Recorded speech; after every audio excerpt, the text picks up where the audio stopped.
Mesdames, Messieurs, bonsoir. Ce soir, nous rendons hommage à une diva de la musique arabe, une femme qui a dignement représenté l'Algérie aux quatre coins du monde, une icône et un symbole dont on est fier d'avoir et que le monde arabe nous envie, Warda El Jazairiya. Notre rose algérienne nous quittait le 17 mai 2012 après avoir fait fleurir tout au long de sa vie notre quotidien par ses chansons d'amour et d'espoir. Aujourd'hui, nous vous proposons donc de revenir sur son parcours. Un parcours parfois semé d'embûches et d'autres fois d'heureux hasards. Mais un parcours exceptionnel qui fait qu'elle ait eu un fabuleux destin. Vous allez voir et entendre les témoignages de l'un de ses plus grands amis, M. Wegdil Hakim, qui l'a côtoyé pendant plus de 30 ans, ainsi que ceux de sa famille en France et de personnes qui ont travaillé avec elle. Nous allons retracer pour vous le chemin qu'elle a parcouru, en commençant par le début, c'est-à-dire ici, en Algérie, où son père, Mohamed Ftouki, est né. Tout de suite et sans plus tarder, Warda El Jazairiya, son fabuleux destin. C'est ici que tout a commencé. Tifesh, un village de la wilaya de Sougharas, à l'est du pays, qui voit la naissance de Mohamed Ftouki en 1883, le père de Warda El Jazairiya. Un simple berger qui vit sa vie au jour le jour et qui décide de rompre avec la faim imposée par les Français envers les indigènes, en s'engageant dans le contingent français. Cet homme voyagera de pays en pays et rencontrera au Liban Nafissa Yamout, une Libanaise dont il tombera amoureux et qui partagera désormais sa vie pour le meilleur et pour le pire. Le couple marié vivra d'abord en Algérie, puis en Tunisie, pour finir par s'installer en France à Paris, où Mohamed Ftouki, futé et débrouillard, montra les échelons de la richesse aidé par sa femme. Il finira par être propriétaire d'un cabaret de musique arabe qu'il appellera le Tam Tam, les initiales de Tunisie, Algérie, Maroc. Le couple Ftouki aura 5 enfants, Kamel, Nadra, Hamid, Massoud et la toute dernière, née à Paris, Warda. Warda est née le 22 juillet 1939. Elle grandira au début de sa vie dans la pauvreté, puis goûtera au plaisir d'une vie aisée grâce au restaurant de son père. Et c'est là qu'elle tombera amoureuse de la musique orientale, où elle voyait défiler de grands noms tels que Mohamed Abdel Waheb, Sabah ou encore Farid Al-Atrash. La complicité entre Warda et Massoud, son frère, était complète. Ils partageaient leur amour pour la chanson orientale et le cinéma. Et le plaisir de l'école buissonnière leur a valu à plusieurs reprises de sévères punitions de la part de leur géniteur. وهي كان معاها يرافقها أخوها الله يرحمه إن هي حكت لي إزاي هي كانت يوميا بيروحوا سوا المدرسة ويرجعوا من المدرسة سوا. كانوا حبسوها في الثلاجة هي ومسعود، يعني تأديبا لهم على إزاي هو ما يروحوش وينفصلوا عن المدرسة. واستحملت هذا التأديب الشديد اللي عانته، لكن كانت عاشقة الفن وده اللي اداها طاقة في المقاومة إنها تستمر. كله بدأ من هنا، طفولة وبداية ميولي للفن وحبي للفنانين. دلوقتي بقى كله يعني اليونان احتلت المكان تقريبا. كان قبل كده جزائري؟ جزائريين، مغاربة، توانسة ويونانيين برضك. Warda chantera donc dès l'âge de 11 ans dans le restaurant de son père et sa voix impressionnera plus d'un, à l'exemple du roi Farouk qui venait l'écouter à chaque fois qu'il venait à Paris. Elle finira par enregistrer son premier disque, Ya Marawah le Bled, chez Pathé Marconi en 1954, une chanson patriotique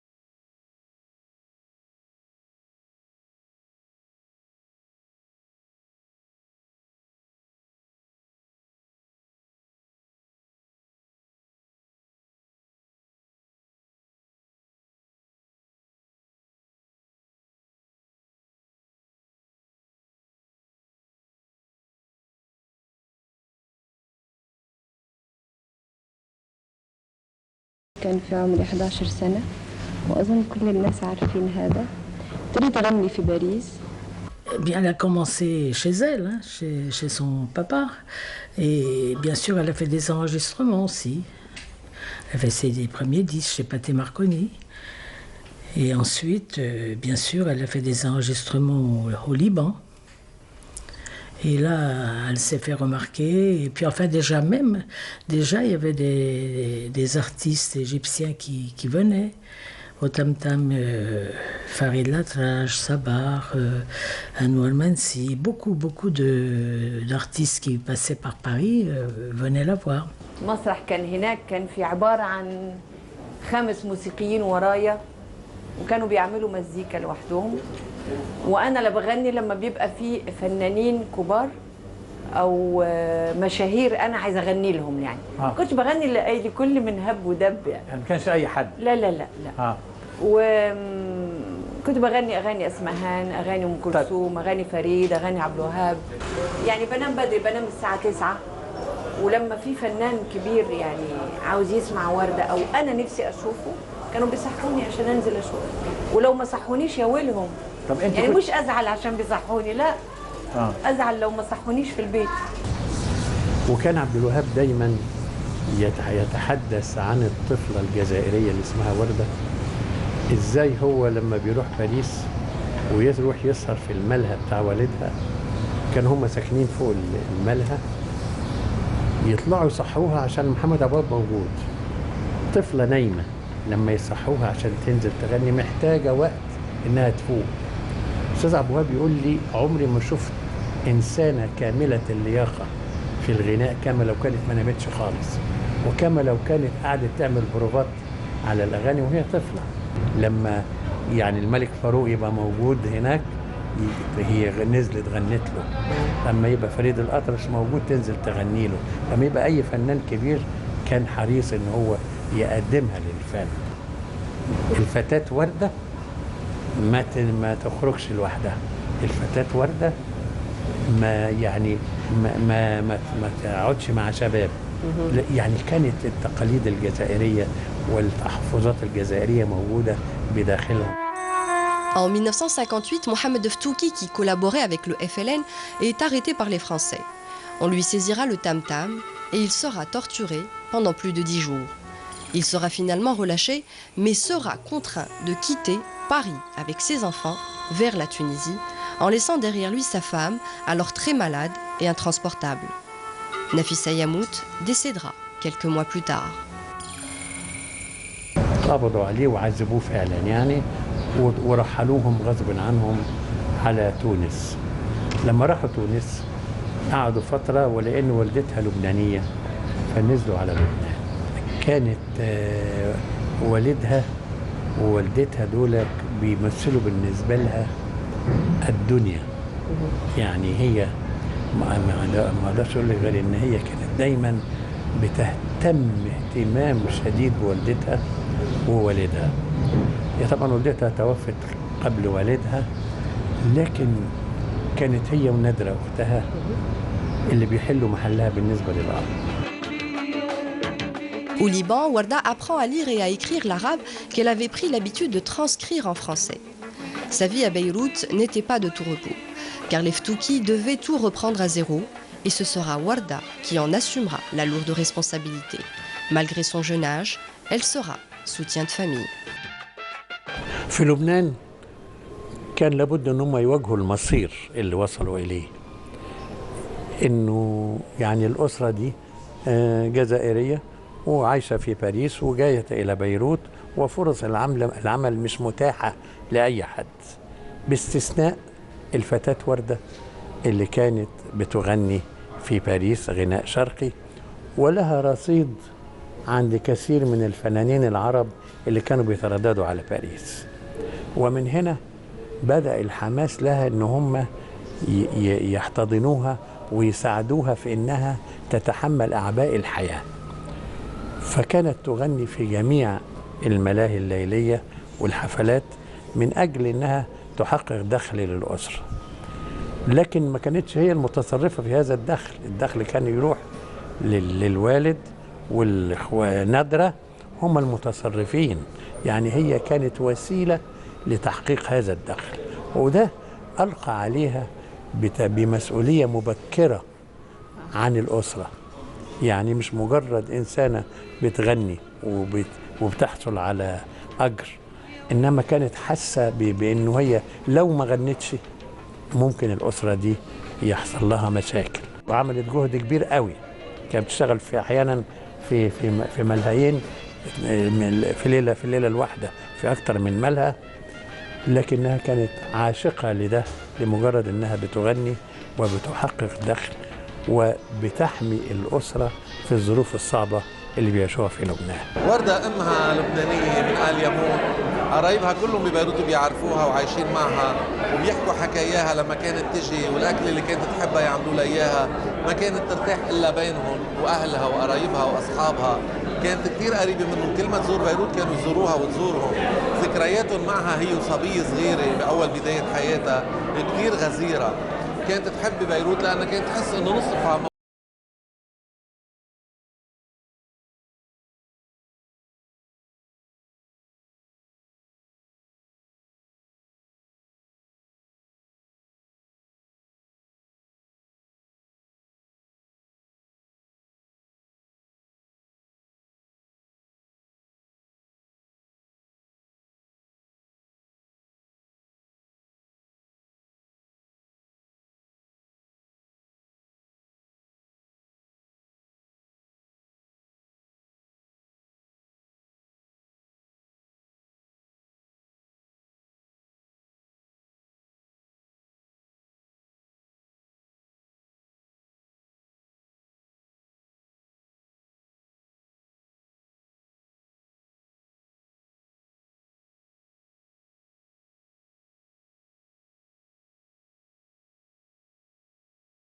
La jeune Warda commence à se faire un nom au Liban. Elle chantera des textes révolutionnaires tels que Kuluna Jamila en hommage à la Moujahida Jamila Bouhired, mais se fera remarquer pour sa chanson Ana min al-Jazair, Ana Arabiya. Elle reçoit alors plusieurs propositions de la part de Mohamed Abdel Wahab et Riyad Sombati, et de là, le chemin vers le pays des pharaons s'ouvre à elle. ومن باريس رحنا إلى لبنان، وفي لبنان عملت أغنية اسمها جميلة، اتسمعت في مصر، ومن مصر بعثوا لي عقود ورحت مصر.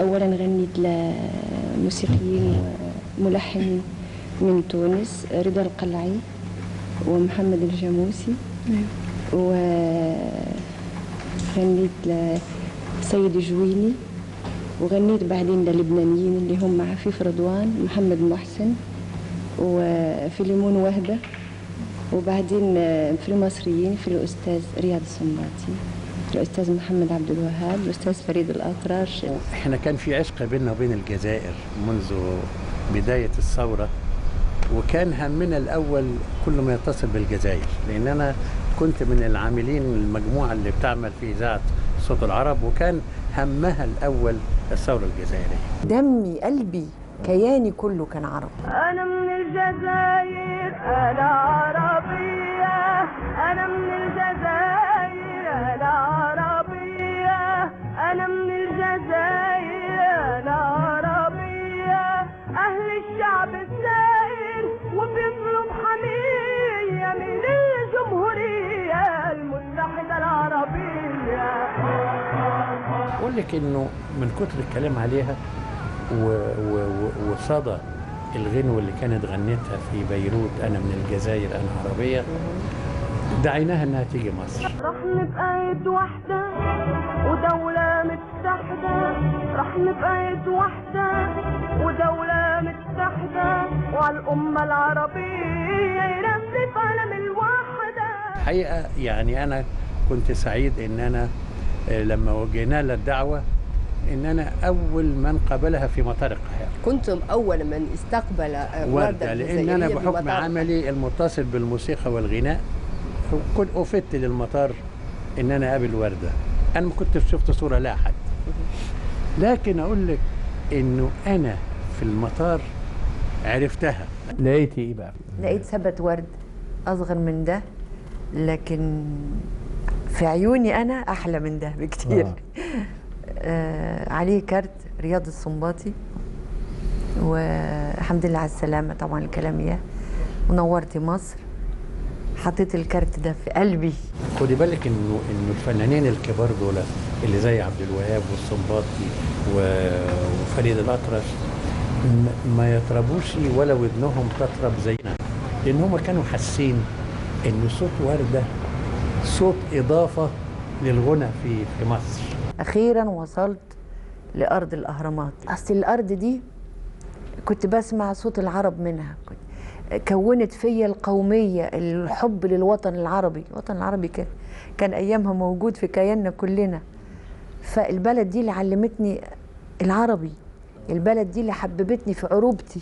فجوه الفنان دايما رغبة انه يؤرخ لحياته بالافلام السينمائيه. هنا كانت وصلت الى حاله من النضج انها تعمل الفيلم، وكان الاستاذ حلمي رفله حريص ان هو يخليها تعمل هذا الفيلم بعد ما كانت مرشحه له شريفه فاضل، لكن وجود ورده في مصر خلى حلمي رفله قال ما فيش غيرها، وبدا مجرد ما رشح ورده بدا الاستاذ عبد الوهاب يبدي استعداد لعمل الألحان، الأستاذ فريد يبدي استعداد لعمل الألحان، بليغ، الأستاذ السنباطي، كل الناس كبار الفنانين بدأوا يتدفقوا على الفيلم. ألمظ وعبد الحمولي يعني مصر قح. نضحي زي ما غيرنا بيضحي في سبيل البلد دي المحرومة من القوت ومن الحرية. كلمة منك تنقذ حياة سالم وتنقذ غيره وغيره من الأحرار اللي مصر محتاجة لهم يا سي عبده. انت يمكن مش بتحبي يا فندم. وانتي بتحبي؟ ايوه، وما اقدرش اكون اللي وهبته قلبي ابدا. قلبك؟ انت عارفه سموه قلب ليه؟ لا. علشان بيتقلب كتير.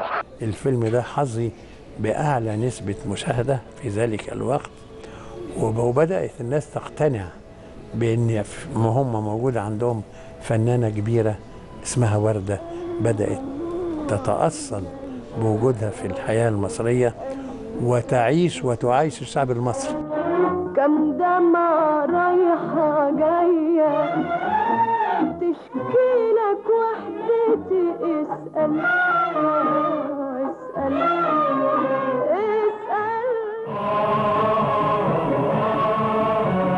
La vie artistique de Warda s'accélère entre 1958 et 1962. Elle aura déjà fait 2 films, Amirat al-Arab et Almaz wa Abd al-Hamouli, et enregistrera plusieurs chansons de Mohamed Abdel Waheb et Riyad Sumbati. Le succès de Warda al-Jazairiya sera couronné par la demande du président Jamal Abdel Nasser qui l'invite à participer à la chanson patriotique de Mohamed Abdel Waheb, Al-Watan al-Akbar. وحضرت يوم ما اتعمل أنشودة الوطن الأكبر 61. أيوة، فهي نزلت لما الفنانين نزلوا يسلموا على الرئيس عبد الناصر، سلم على كل الفنانين وجي عند وردة وقال لها أهلا بالجزائر. وردة كانت يعني عندما تغني للجزائر الناس كانت يعني تبص تلاقي كل الفقرات في الوطن الأكبر حظيت بدرجة من التصفير إلا عند الجزائر. وليه؟ لأنه كان في حالة مصداقية إنها اللي بتغني عن الجزائر مطربة جزائرية اسمها وردة إلى جانب الطلة بتاعتها. Et pourtant, un parfum de liberté se fait sentir dans l'ensemble du monde arabe. Warda, dont la fibre patriotique a de tout temps bercé son enfance, chantera la liberté, l'Algérie, le sacrifice de nos martyrs et le courage de nos moujahidines. À l'exemple de Ya Hurriya ana bendahlek, Liberté, je t'appelle, Nida Damir, appel à la conscience, et As-Sa'idouna ila al-Jibal, les hommes du maquis.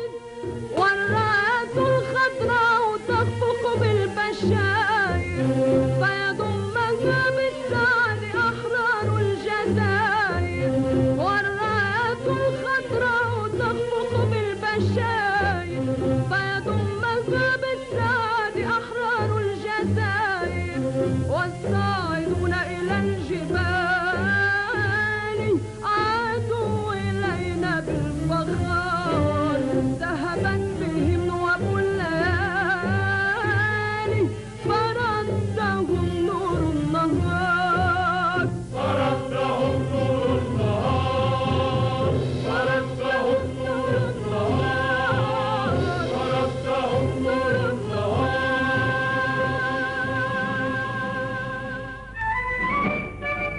En 1962, l'Algérie recouvre son indépendance.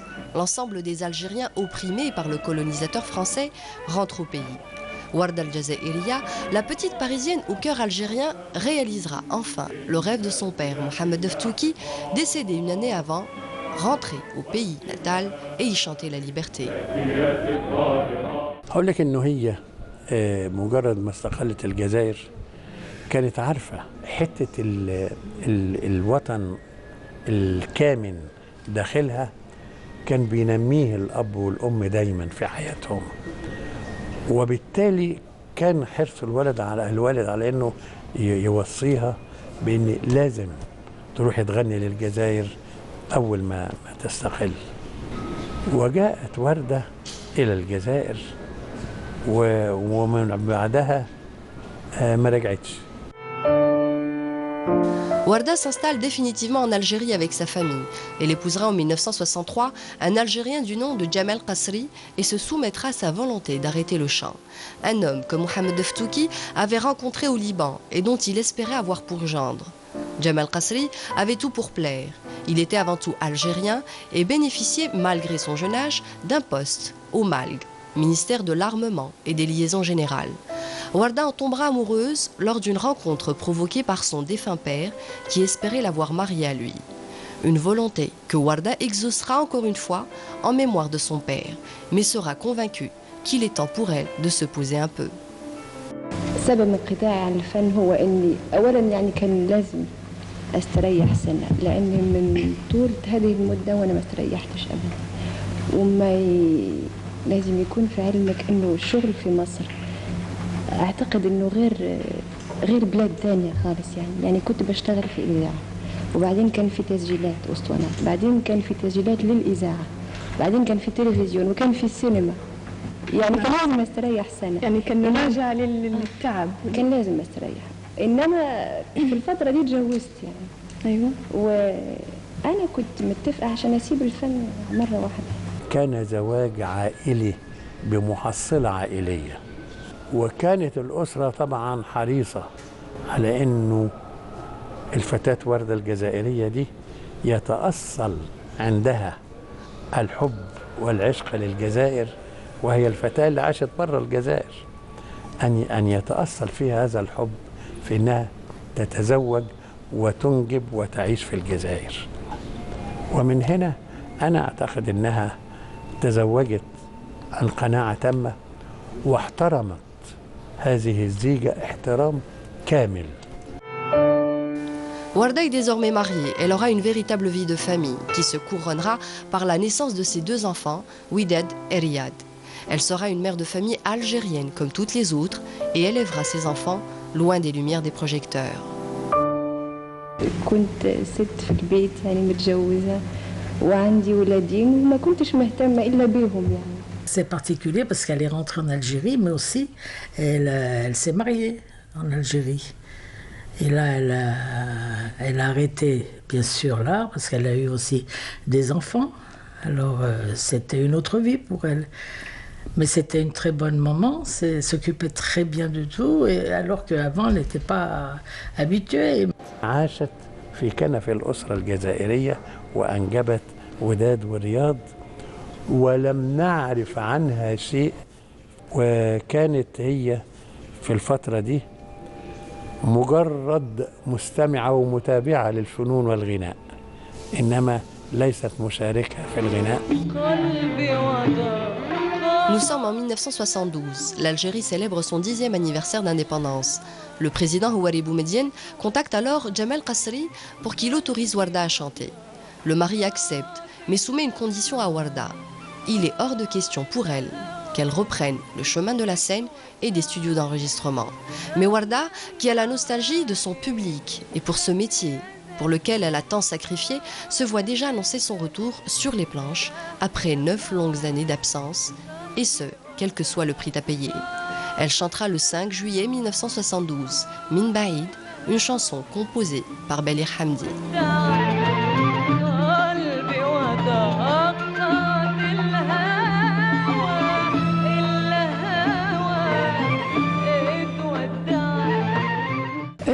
ست وردة هل تنوين من مواصلة الفن بعد احتفالات 5 جويلية المقبل؟ أوي إن شاء الله. وما هي مشروعاتك؟ مشروعات كتير. واري بومدين يتصل بجمال قصري ويطلب منه إنه وردة تعود للغناء، ويوافق على أنها تعود للغناء للجزائر في الجزائر، إنما الاستمرارية لا. أنا طبعا على حسب ما عرفت بعد كده، لأن هو من الأصل مش مسألة الفن دي مش يعني، وإلا كان سمح من أول الجواز. لكن هي لما بدأت تغني القصيدة هي حست إنها استردت نفسها من مقابلة الناس في الجزائر هنا لها في القصيدة، وانتشار القصيدة بشكل كبير، وحست إنها عملت شيء.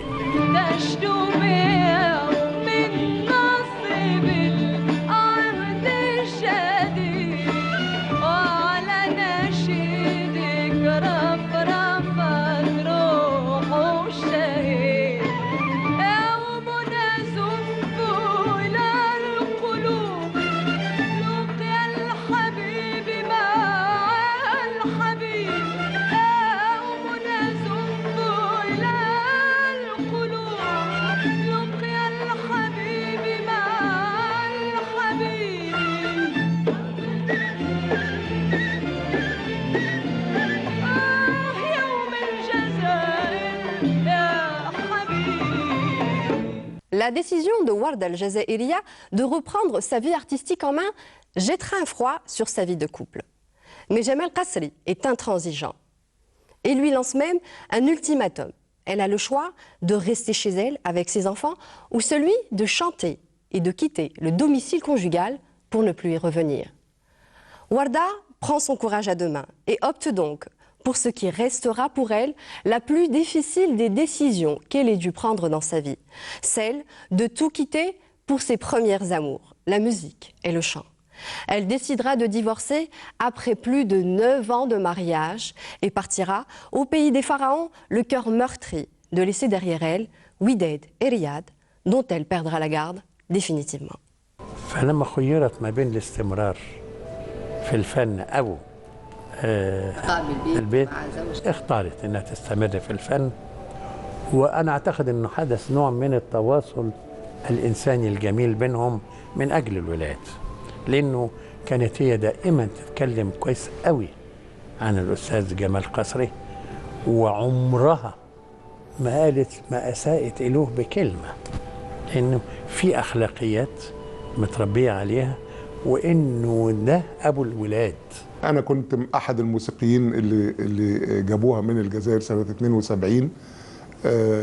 كان وافق لها رئيس بومدين إنها تغني، وجت معانا جت ورانا على مصر وغنت العيون السود.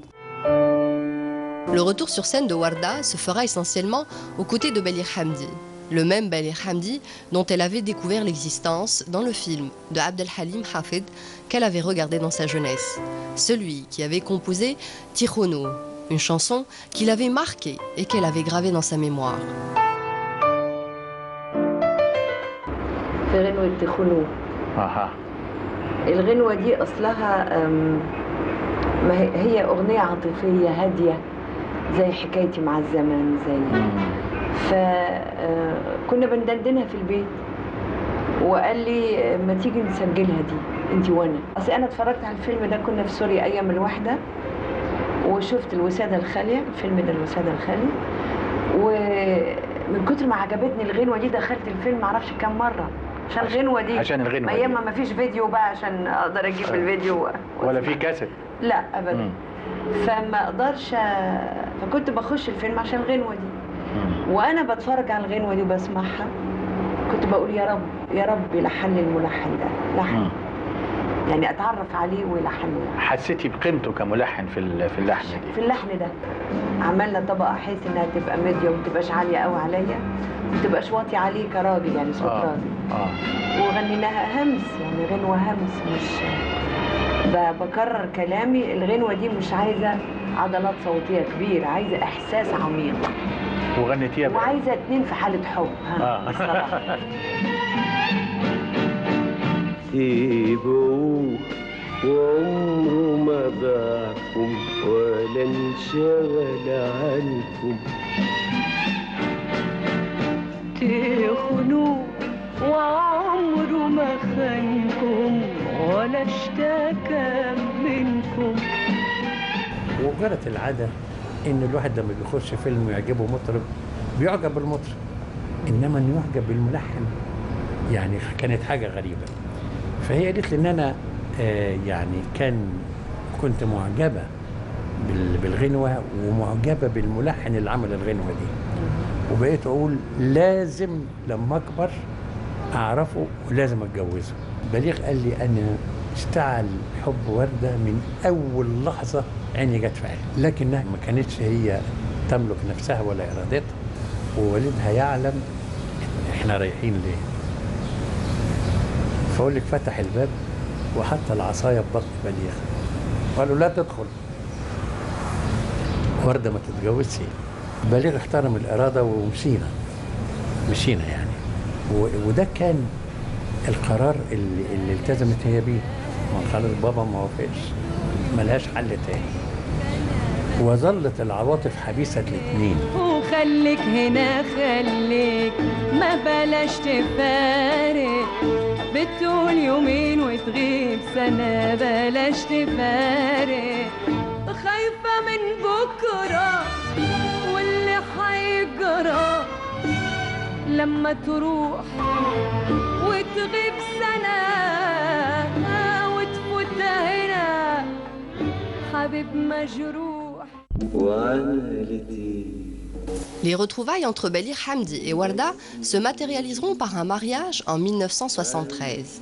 Leurs témoins ne sont autres que Wagdil Hakim et Abdel Halim Hafed. Les deux tourtereaux donneront naissance à un répertoire de succès artistique pour l'un comme pour l'autre.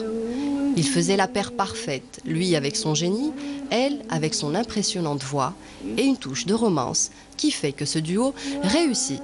عودنا في دنيا الفن ان يبقى مطرب ومطربه مندمجين مع بعض كلاما ولحنا واداء في التعامل حاسين ببعض، انما ان يبقوا الاثنين عايشين مع بعض وبيمارسوا الاحاسيس الجميله كلها في لحظه معينه ويترجموها بتبقى ترجمه غير.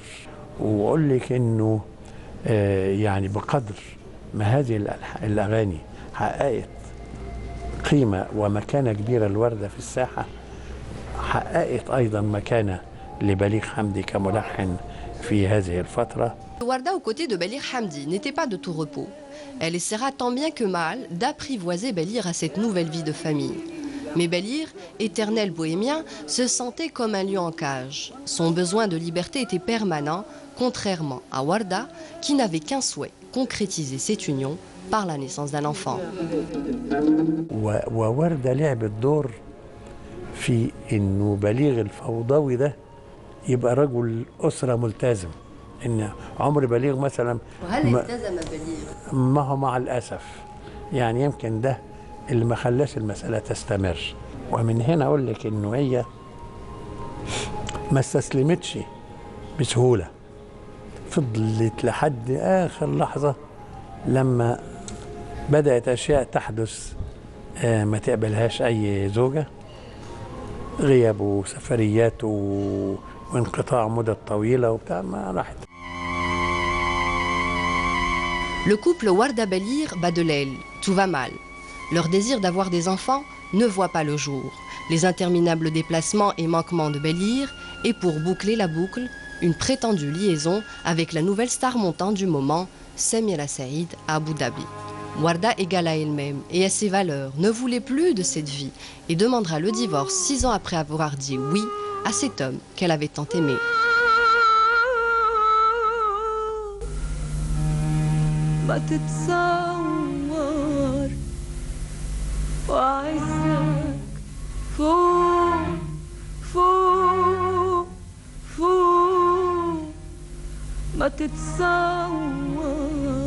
فكان اصرار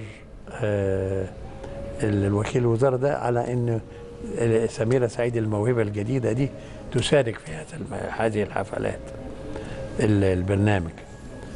وبليغ عشان يمشي اموره وافق لكن استغلت الحكاية صحفيا وإعلاميا، وكتب كلام لدرجة أن يوم وصول وردة إلى أبو ظبي عشان تشارك في البرنامج نزلت مجلة الغلاف بتاعها قرب إعلان خطبة بليغ حمدي من سميرة سعيد، وقررت أنه يعني مسألة هي عارفة قيمة نفسها كويس قوي، وعارفة أنه هي حريصة على احترام ارتباطها، وبالتالي هي لازم الإنسان اللي مرتبطة معاه يكون على نفس القدر من الاحترام. لم تدع ما ادتش فرصة للتدخلات والمصالحة، واستمراره هو في تعامل البرنامج في أبو ظبي برضو يعني عمل نوع من الجفوة، فكانت النتيجة إصرارها وتم الانفصال. أقسم لي بليغ حمدي على المصحف أنه لم يحدث أي يعني تقارب بينه وبين سميرة سعيد، لكن لم يستطع بليغ حمدي أن ينطق بلفظ الطلاق، لم يستطع، كان يبكي، وهو اللي وكل المحامي أنه يقوم بالمهمة دي لأنه مش قادر يقول لها هذا اللفظ.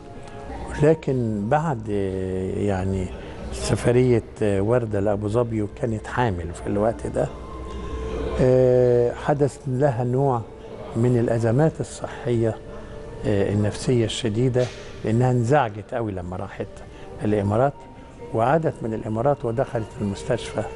ويعني أياميها قالوا إنه هي يعني كانت في الزائدة الدودية.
على رعاية لبليغ بشكل إنساني منقطع النظير، وأنا عشته. يعني أنا لما بدأ بليغ يتعب ويعيا، فأنا دايما لما كنت أروح لها تسألني عنه، فقلت لها والله ده هو في مستشفى كيلوباترا وعيان وحالته كذا كذا، قالت لي وديني له. رحنا المستشفى، كانت الأوضة مليانة حسنوات وناس كتير من محبي بليغ. دخلت وردة كله بره، يلا بره، ودخلت مسكته هي وقعدت وبدأت تجيب الدكاترة والأدوية إيه وتعمل إيه. ويعني أنا ما شفتش واحدة بترعى إنسان حتى لو كان جوزها ما كانش بالشكل ده. يعني أنا من الحقائق اللي أعلمها إن بليغ رحل عن الدنيا ولحظاته الأخيرة بيلهث باسم وردة. كان كل لحظاته وهو يحتضر وبيسلم روحه إن يقول وردة هي حياتي، هي عمري، هي كل حبي في الدنيا. وأنا أعلم من جلساتنا مع بعض إنه كان دايما يقول لي أنا لا أهنأ ولا يعني أبقى في حالة مكتمل اللياقة إلا لما يكون جنب وردة. رجعنا أصدقاء، يمكن يا ريت كنا بالصداقة دي واحنا متجوزين، كنت يمكن فهمته أكتر أو فهمني أكتر. أنا ما سبتش بليغ كبني آدم في محنته أبدا.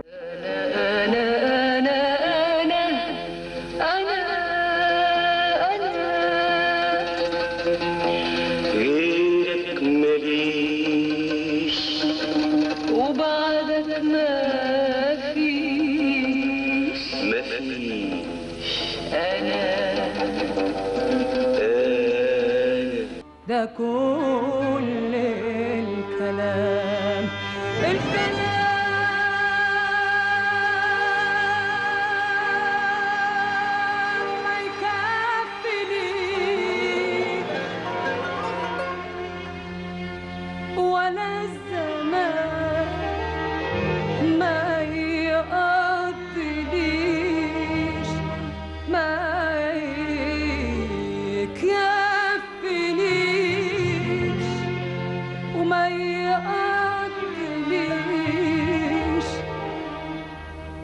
تنسيش أنا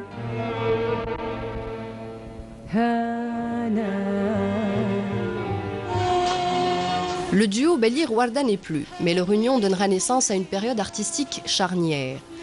Del Oyoun Soud, Aoulad il Halal, Wahashtouni ou encore Hikayti Ma Zaman. Tous des incontournables, aujourd'hui classés dans le répertoire des plus grands noms de la chanson.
ابتعدوا عن بعض، انما رصيدهم الغنائي احنا بنعيشه، احنا بنحس ان احنا عايشين حاله جواز ورده وبليغ، لان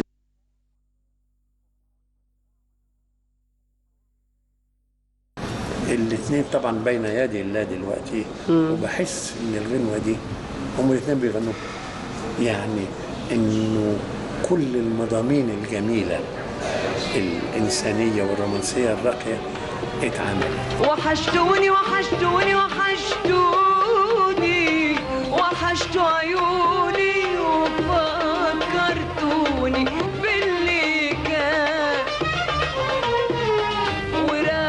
ورجعتوني يا حبايبي لأيام فات عليها زمان. رجعت لكم هنا بينكم أغني لكم وحشتوني وحشتوني وحشتوني وحشتوني وحشتني لا يا لزمان. اتغيرت الليالي يا عيني اتغيرت الليالي وطلعوا ناس يا عيني يا عيني ناس مالهمش غالي. ناس ناس ناس ما بتحبش راحتنا. ناس كل يوم قاعدين في بيتنا ويطلعوا ويجيبوا بسيرتنا كل يوم. دول كل يوم قاعدين في بيتنا ويطلعوا ويجيبوا بسيرتنا كل يوم. ناس ناس ناس ما بتحبش راحتنا. ناس كل يوم قاعدين في بيتنا ويطلعوا ويجيبوا بسيرتنا كل يوم. كل يوم قاعدين في بيتنا ويطلعوا ويجيبوا بسيرتنا كل يوم. نعمل ايه نعمل ايه سكتنا حدفتنا حدفتنا على ولاد الحلال. Warda se retrouve encore une fois seule. La perte de l'être cher est à chaque fois une épreuve. Son seul réconfort, monter sur scène et échanger des moments de bonheur et d'amour avec son public. Mais Warda Amal, ses enfants lui manquent. Elle tournera en 1978 le feuilleton Awraq al-Ward, les pétales de rose. Un scénario qui présente une femme privée de l'amour de son enfant dont elle perd la garde. Warda vivra l'histoire de ce feuilleton dans sa chair et dans son art. حت معايا لأنها شبه قصة حياتي.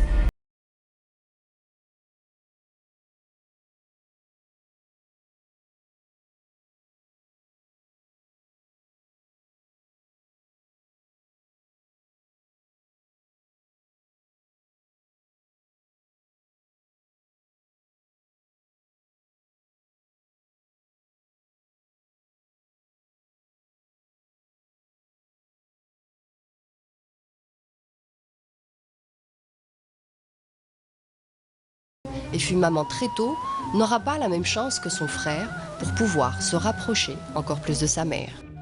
أنا أعتقد أنه رياض كان له الدور الرئيسي في حمايتها، وكان هي دايما تقول ابني بيخاف عليا. رياض كان معتبر نفسه أنه بيحل محل الزوج، وأنه الابن الكبير اللي مسؤول عنها، وأنه هو اللي بيرعى الفنانة الكبيرة واستمرار يعني تواجدها في الساحة بما يليق مع مكانتها.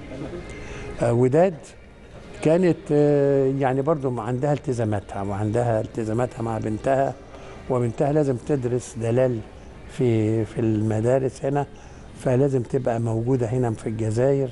فكانت يعني ما كانتش وردة، يعني ما كانتش مع وردة بالشكل اللي موجود عليه رياض. فأقول لك كان دايما أنا بشوف كده، أما بشوف رياض، احنا عندنا مثل في مصر بتقول فيه اللي خلف ما ماتش. أنا بشوف Warda el-Jazairiya a toujours eu une place privilégiée dans le cœur du grand maître de la chanson orientale, Mohamed Abdel Waheb. Il sera son parrain et recevra de sa part un répertoire de chansons à succès non négligeable que les artistes pouvaient envier. À l'exemple de la chanson Fiyoumu Lila ou encore Enda Halik.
العملاق ده يعني كلكم فريدكم والأستاذ عبد الوهاب كوم، لأنه مهما كان في درجات. يعني أنا بقصد في المحبة كفنان، مش محبة الإنسان، لأني كنت بحب فريد قوي كإنسان، لكن عملاق فني الأستاذ عبد الوهاب. كانت من المطربات اللي بتحظى باهتمام منه، لأنها دايما وهي صديقة له ولمدام نهلة، إنما كانت تقعد قدامه تلميذة، لأنه كان بالنسبة لها عملاق كبير قوي، فكانت تقعد قدامه تلميذة كما لو كانت لأول مرة هتغني. وده كان بيعمل له إحساس بالسعادة، إنها يعني مستوعبة وحاسة بقيمته، وعارفة إنه هي هتقدر تطلع باللحن بتاعه ده تعمل منه إيه. واستمر رعايته له، لأنه هو كان بيشوف في وردة إنها صوت يعني صوت زي الخيل، كل ما يعرق كل ما يجري، فكان صوت قوي. لكنه كان دايما يحب يعمل لها الألحان اللي تبقى فيها بتغني براحتها. عمري ما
en nom du moment.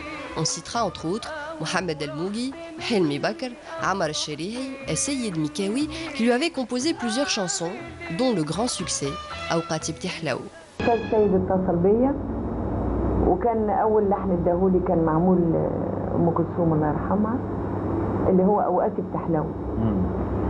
قلت له بس يا استاذ سيد يعني بعد ام كلثوم الناس عرفت هيقولوا ايه؟ قال لي مش هيقولوا حاجه طالما ما نزلش بصوت ام كلثوم مفيش هيبقى في مقارنه، يعني انا ما احبش يبقى في مقارنه بيني وبين ام كلثوم، يعني انا هضيع قطعا يعني. فغنيتها اوقاتي بتحلو بتحلو تحلو معاك.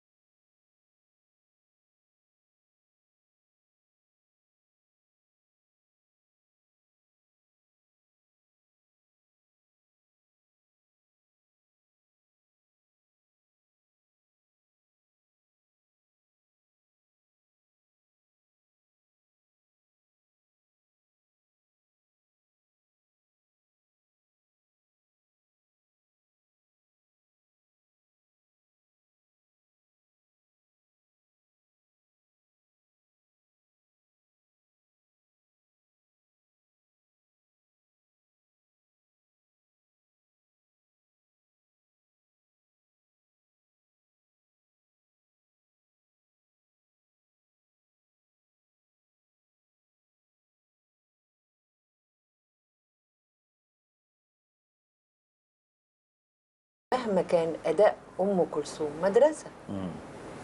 فيمكن ده اللي خلاني بعد كده أدور على طريقتي أنا. قال إيه بيسألوني عنك يا نور عيوني معقول أكون بحبك أكتر منك.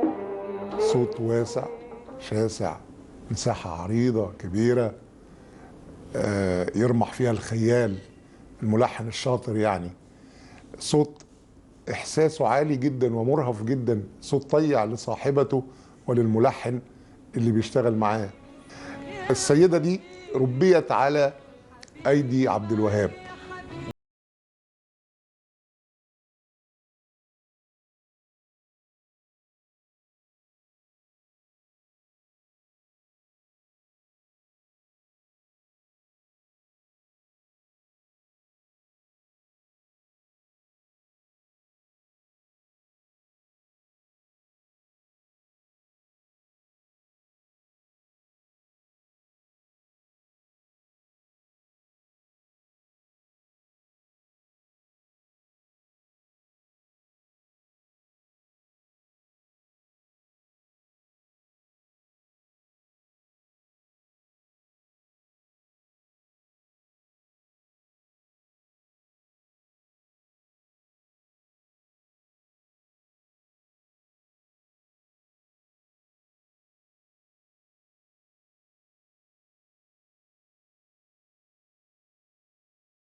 Dans les années 90, Warda décidera de prendre un virage à 90 degrés, rompre avec ses chansons qui duraient plus de 45 minutes et essayer de s'adapter à celles de cette nouvelle génération qui préférait des textes plus courts sur une musique plus rythmée. Elle fait alors appel à un jeune compositeur, Salah Cherni. Warda recevra plusieurs récompenses pour le meilleur album de l'année en 1991, 92 et 94. Elle était toujours dans le coup, c'est-à-dire qu'elle ne disait pas « Oh, c'est pas bien, c'est tout nouveau ».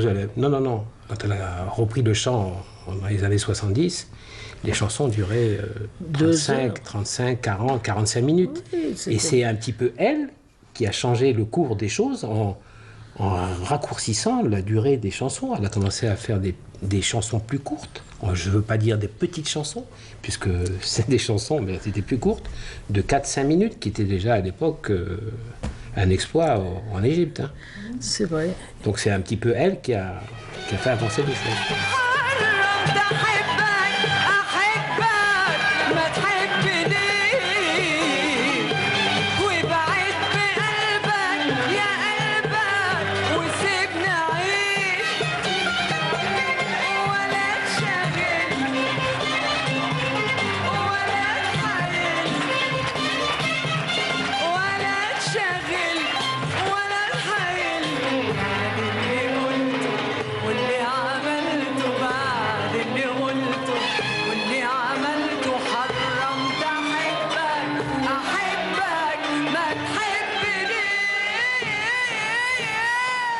كانت بدأت موجة أغاني الشباب تحتل الصدارة في ساحة الغناء.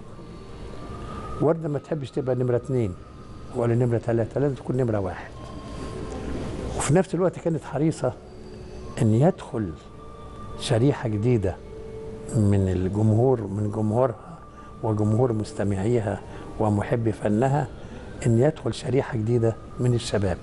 وأنا أعتقد أن هي كان لها دور ترشيدي لهذه الموجة، في أنها لما بدأت تستعين بالملحنين الشبان مثل الأخ صلاح الشرنوبي في تجربتها الشهيرة، إنما هي كانت قصدها أن يجب أن يكون غناء الشباب من النوعية دي اللي تجمع ما بين الطرب وبين العصرية والإيقاع السريع. وعملت بتونس بيك، وأقول لك إنه هذه الغنوة أوقفت الموجة الغنائية، لأن بدأ الشباب كله يغني الغنوة دي.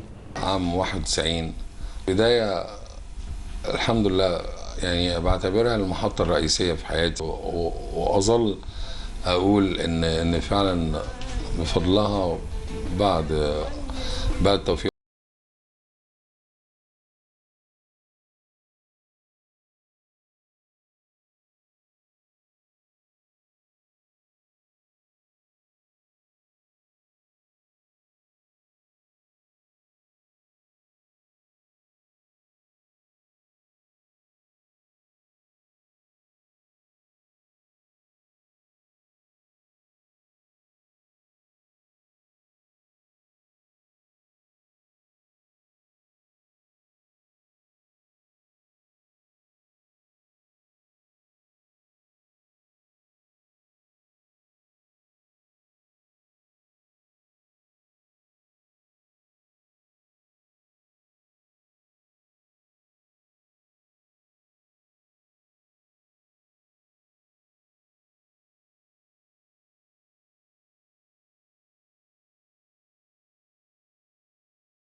Warda al-Jazairiya a dû faire face dans sa vie à des moments difficiles, mais elle a toujours tenu à paraître impeccable et irréprochable devant son public.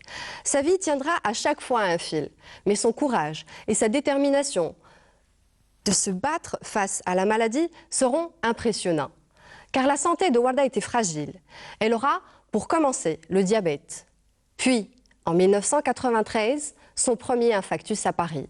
S'en suivra en 1996 une opération du cœur aux États-Unis, à Cleveland, où elle subira un triple pontage.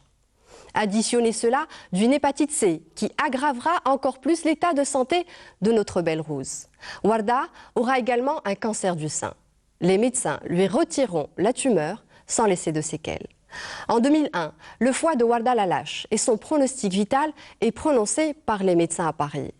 Elle sera encore une fois entre la vie et la mort, mais sera sauvée in extremis par la greffe d'un nouveau foie à l'hôpital de Rennes en France. Elle sera dès lors sous surveillance permanente et sera obligée de prendre une longue convalescence qui se déroulera ici à Alger, entourée de sa famille. Entre 2004 et 2006, Warda aura de nombreux problèmes de reins et subira plusieurs séances de dialyse. Elle sera à 2 reprises en défibrillation. Et même si notre courageuse Warda gardait la face devant son public, son corps, meurtri par la maladie, lui imposait un traitement médical très lourd. Plus de 40 comprimés jour, en plus de son insuline. Par là où est passée Warda, c'est vrai. Pendant 40 ans, elle a été d'un courage et d'une force, mais hors pair. C'est-à-dire que sur mon parcours, ça fait à peu près 35 ans que j'exerce la profession de médecin, et j'ai rarement vu une personne qui a été confrontée au cancer, qui a été confrontée à des problèmes vasculaires, mais très sévères, avec des pontages, avec des angioplasties, c'est des prothèses, etc., qui a eu des maladies au long cours très lourdes, qui a eu des insuffisances de certains organes, qui a eu des organes greffés. Et tout ça avec la force de pouvoir guérir, de pouvoir reprendre une activité familiale, sociale. Et le miracle, c'est qu'en réalité, avec tout ça, elle a pu encore une fois remonter sur scène et être à la hauteur de son art. C'est fabuleux.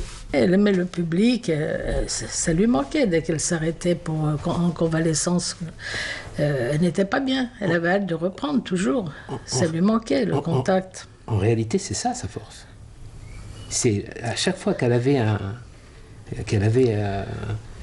challenge, elle se disait, il faut que j'y arrive, il faut que j'arrive, il faut que je remonte, il faut que je le fasse, il faut...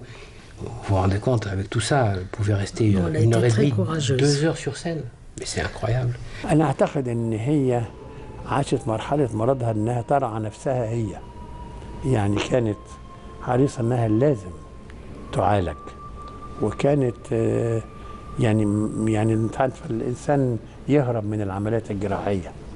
لأنما هي كانت تذهب وكانت تحرص إنها تعمل العمليات الجراحية والتحليل في وقتها. ودايما كنت بسمع منها جملة تقول لي قبل ما اخش اوضه العمليات كنت احب اشوف دايما وداد ورياض واقول لهم قبل ما اغمض عينيا لازم اشوفكم وما تخليش حد يقول دي بتدعي المرض استدرانا لعطف الناس زي ما كانوا بيعملوا مع عبد الحليم. كانت شجاعه وكانت ايجابيه في مواجهه المرض. ما هو ممكن ان انا ابقى عارف المرض واقابله بنوع من الاهمال. لا انما كانت ايجابيه في التصدي للمرض لانها تعودت على انها تتصدى للحظات الصعبه. Sur tout son parcours médical et toutes ces maladies qu'elle a traînées derrière elle, elle a toujours essayé de bien se soigner. Et elle a choisi ses médecins. Et le hasard a fait qu'à chaque fois, elle tombait sur des compatriotes. Son cardiologue, son chirurgien, ses anesthésistes, des Algériens qui exercent à l'étranger, mais des Algériens. Warda était dans l'intimité une femme et une mère de famille comme les autres. Elle avait ses habitudes et adorait cuisiner et faire de la pâtisserie. Elle aimait bien cuisiner, même jusqu'au bout. Elle a aimé de temps en temps nous faire des bons petits plats. Quand on allait la voir, que ce soit en Algérie ou au Caire, elle nous préparait des choses magnifiques. Elle aimait bien recevoir, elle était très ouverte, très gentille. Dès qu'elle arrivait, il fallait qu'on lui prépare le couscous, mais même chez elle, elle le faisait très bien. Et des choses simples, des fois, elle avait plein de choses à manger, elle voulait, non, je veux un steak frites. Oui, oui. Et des frites faites maison, des choses simples. Voilà. كان يضحكها إنها تتفرج على المسرحيات الكوميدي في التلفزيون. كانت تتحول إلى طفلة تتابع الأعمال الكوميدية لعادل إمام وفؤاد المهندس وكل نجوم الكوميدي. وكانت متعتها إنها تقعد يوميا تتفرج على هذه المسرحية وكمر على صحتها لأنها ما بتبينش ما بيحدثش انفجار إنها تبكي وتصرخ لأنها هي جواها إنها وردة القوية وردة اللي تحملت مسؤولية الحياة منذ بدايتها. Son frère, son âme aussi, qui était musicien et qui était souvent près d'elle et qui aimait bien entendre toutes les choses qui se préparaient, qui allait souvent. En réalité, c'est lui qui commençait à chanter. Oui. C'est qu'il commençait à chanter, et puis c'est elle qui... il savait la faire venir à lui. Oui, oui. Et donc, parce que généralement, quand on lui demandait de chanter quelque chose, elle n'avait pas envie. Mais quand elle entendait chanter, hop, et elle se mettait à chanter elle-même. Voilà. Et on la laissait. Il suffisait de la pousser un petit peu, hop, et en avant. Et puis à table, bien entendu, on chantait, puis c'était le qui prenait une fourchette, il commençait à battre la mesure, et l'autre qui chantait, l'autre qui faisait la deuxième voix, etc. etc. Oui. Et puis ça mixait souvent en musique, et puis ça se levait, ça dansait, et puis en avant. Le retour de Warda sur scène se fera avec, entre autres, une grande opérette en 2005, intitulée Malhamat el-Jazair.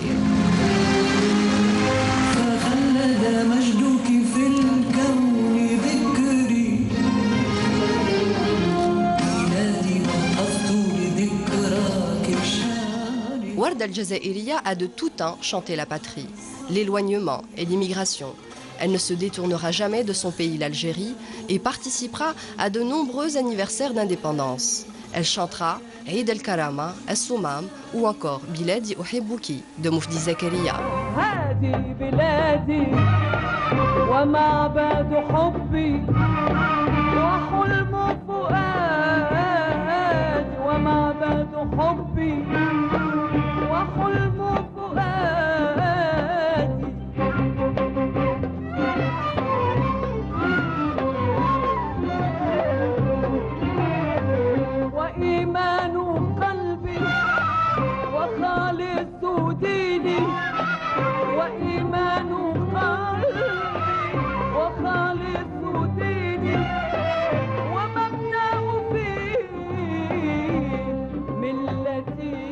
Elle était patriote, très, très grande patriote. Elle était vraiment, l'Algérie, c'était tout pour elle.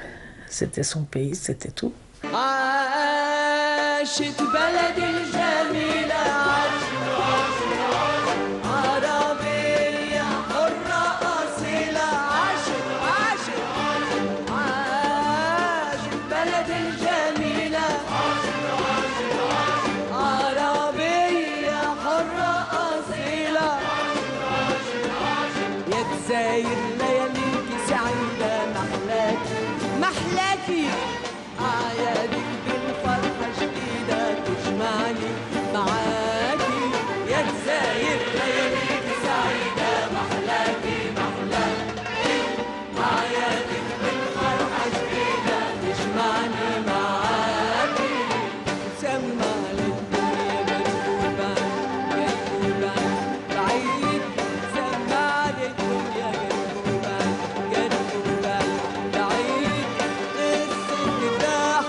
Ce qui distinguait Warda des autres artistes, c'est qu'elle avait en elle plusieurs cultures. Elle était à la fois algérienne, libanaise, parisienne et égyptienne.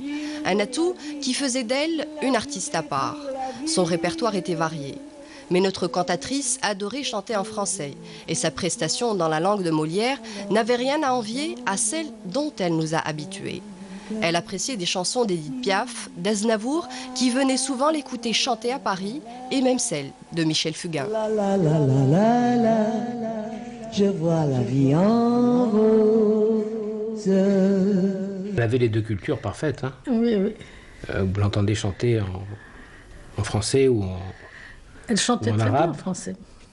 C'était parfait, sans accent, sans rien, Oui, avec, oui, oui. avec un swing extraordinaire, une mise en place irréprochable. Elle était talentueuse, elle avait toutes les cultures. صوت يستطيع غناء العربية كما يستطيع غناء لغات أخرى وأبرزها الفرنسية. سمعناها طبعا في شانتي وشانت وسيفيني اللي هي تخنوه. سمعناها كتير، احنا سمعناها كمان في قعداتنا، غنت لنا فرنساوي وقلدت لنا إيديت بياف.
بتاخدني وما اقدرش اكسل بقى.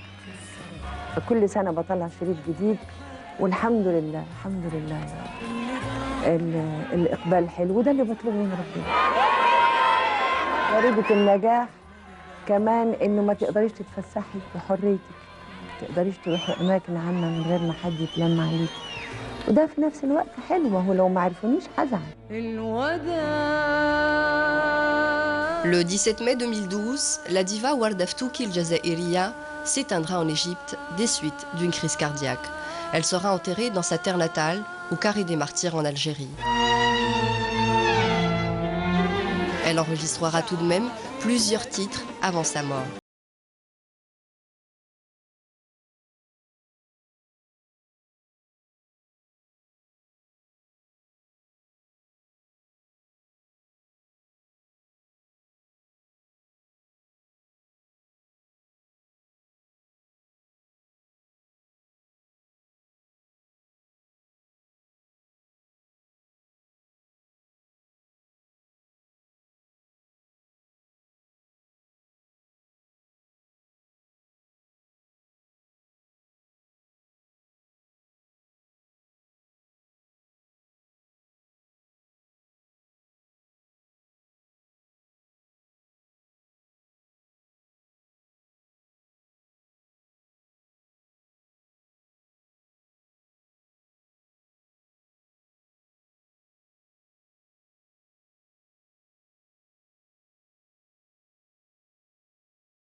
J'aime beaucoup cette chanson.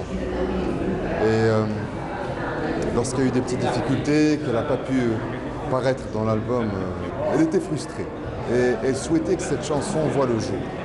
Elle m'a dit, mais Riyad, cette chanson, elle va pas voir le jour ou quoi? Quand j'ai vu à quel point ma mère aimait cette chanson et qu'elle souhaitait qu'elle voie le jour, je me suis engagé auprès d'elle, je lui ai dit, ta chanson, on va la faire descendre, on va la sortir. Quand elle a vu son court-métrage, elle m'a dit, bon, c'est très bien, c'est magnifique, ok, c'est un joli court-métrage, bon, mais pour moi, qu'est-ce qu'il va faire? Je lui dis, comment? Elle me dit, mais pour notre chanson, qu'est-ce qu'il a fait? Est-ce qu'il y a quelque chose, qu'il y a un projet? Je lui dis, écoute, on va t'organiser une présentation du storyboard. Mounès avait déjà jeté sur le papier quelques idées, qui étaient l'ébauche de son film. En fait, il y avait le principe des 3 histoires dedans. Et qui était donc réalisé à l'aide de croquis très sommaires, hein, vraiment ce qu'on appelle des croquis grossiers. Et quand ma mère a vu ça, elle m'a dit, mais c'est très bien. Je veux être comme ça, je veux être comme ça dans le clip, en dessin. Je dis, moi, ça ne me dérange pas, il faut voir avec le mukhrij, avec le réalisateur. Je lui ai dit, écoute, on pourrait. Il m'a dit, ah non, attends, ça va pas, non, on va tourner Warda. C'est le premier travail que je fais avec Warda, tu vas pas. D'autres, oui, tu vas pas me priver du plaisir de la filmer. Quand Warda est décédée, on avait déjà tourné toutes les scènes que vous avez. Tout ce que vous avez vu avec les comédiens, c'est tourné depuis mai 2012. Hein. Donc il fallait, voilà, et donc il fallait changer le scénario alors qu'on avait tourné la moitié. Et il fallait trouver une solution et on a mis une année pour le faire. On a fait finalement qu'accomplir sa volonté. Mais ça a été par l'Aqdar. Elle est dans ce clip sous forme de dessin, comme elle souhaitait l'être.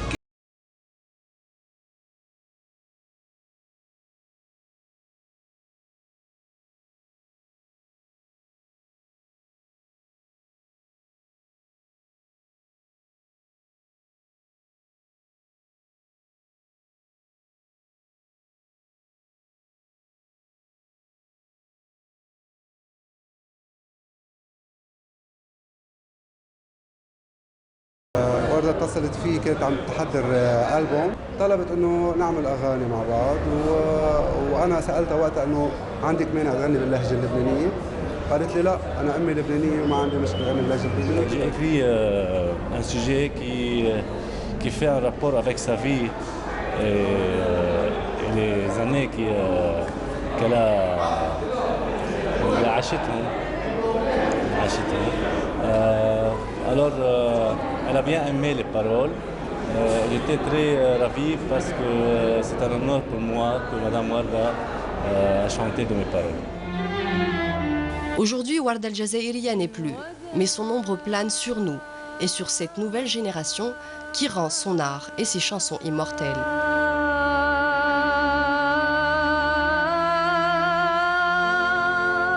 Et elle était très contente de l'école qu'elle avait formée, parce que beaucoup de chanteuses, chanteurs même, et des hommes et des femmes maintenant chantent les chansons de Warda. Ça lui faisait plaisir.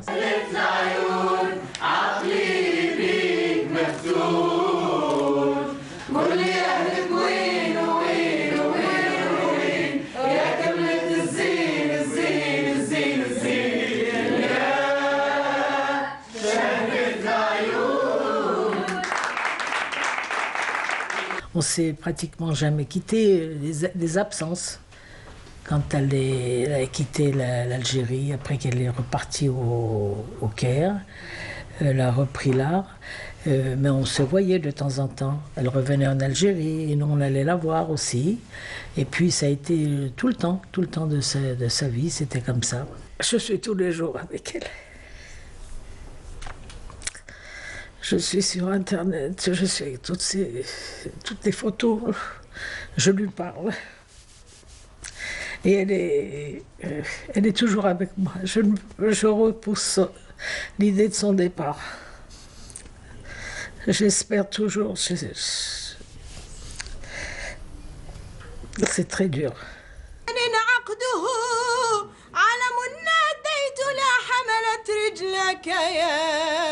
جماله يا ليل يا ليل يا عين يا ليل يا ليل يا ليل يا ليل يا ليل يا ليل يا ليل يا ليل يا ليل يا عين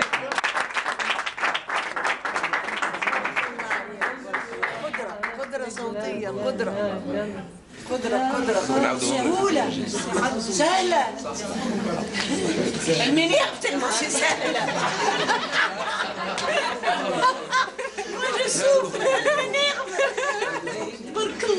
La continuité qu'il continue de chanter ses chansons, voilà, et puis de ne pas oublier toutes ces belles œuvres qu'elle a faites.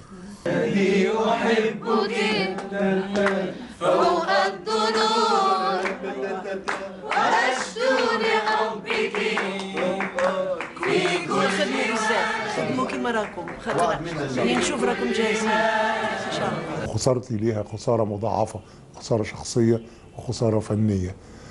ما تتصوروش ان الدنيا بتمطر وردة يا جماعة، لا لا، يعني مش بكرة ولا بعده هتجيلنا وردة، دي كل سنين طويلة قوي ربنا يبعت لنا حد نحمل عليه همنا وغنانا وعواطفنا وشقانا وضحكنا وكل حاجة حلوة فينا، حد يصنع مرة أخرى الوجدان العربي كما كانت تصنعه السيدة وردة. أقول لك وردة أنا بكيت عنها كتير، وأنا من المؤمنين إن الفنان له شهادة ميلاد وليس له شهادة وفاة. وردة أنت موجودة معانا وهتفضلي معانا ومع أولادنا ومع كل الأجيال اللي جاية. وردة ما فينا نقول بقى جزائرية، هي وردة بكل بيت عربي، لا بل بكل بيت بالعالم سمع وحس بالمشاعر والحب. أنا بتصور اليوم نحن يمكن وردة مش موجودة بالجسد، لكن هي أكيد حاضرة بالروح معانا وحاضرة بالقلوب، لأنه أنت اليوم طول النهار وين ما بتروحي حتسمعي شيء من صوت وردة أو شيء من حنان وردة. Depuis tout à l'heure, je m'efforce de dire Warda. Je ne l'ai jamais appelée Warda. Oui, oui. Tata. Je suis grand-père et j'ai toujours dit Tata.